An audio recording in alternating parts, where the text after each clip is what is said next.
सोरबाफोर जुदि आंनि बड'लेण्ड टाइगार इउटिउब चेनेलखौ साबस्क्राइब खालामाखैबा साबस्क्राइब खालाम, लाइक खालाम आरो शेयार खालाम।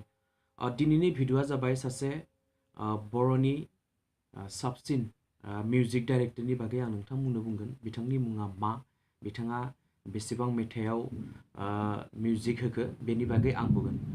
बिथांनि मुङानो जाबाय हेमन्त बर'। बिथांनि जा स्टुडिअ' बे स्टुडिअ'नि मुङा जाबाय सिफुं सwargom स्टुडिअ'। बे स्टुडिअ'आ दोङो कामरुप जिल्लानि rangiya टाउनाव।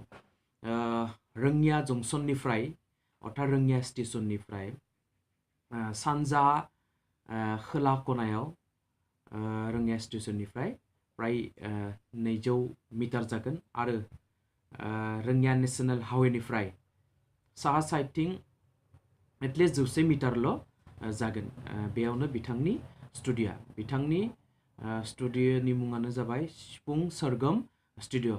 बिथाङा दासिम गासै मोन 1000निबो बांसिन बर', एसामिस बायदि रावनि मेथाइआव मिउजिक होबाय। जोबोर मोजां बिथांनि जा मिउजिक बेफोर जोबोर खोनासंथावना आरो जोबोर मेथाइजों एडजास्ट जानाय। गोबां मानसि फैयो बिथांनि स्टुडिअ'आव। बिथाङा मोन 100निबो बांसिन फिल्माव मिउजिक होबाय।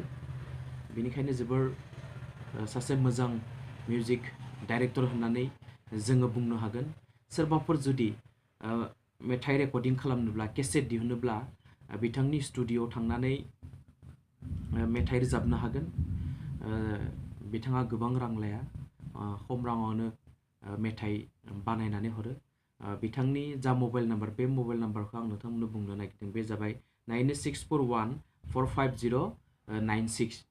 बे नाम्बाराव नोंथांमोना जगाजग खालामनो हागोन आरो जगाजग खालामनानै बिथांनि जा स्टुडिअ' सिफुं सwargom स्टुडिअ' एकदम rangiya टाउनावनो नोंथांमोना मेथाइ दिहुननो हागोन।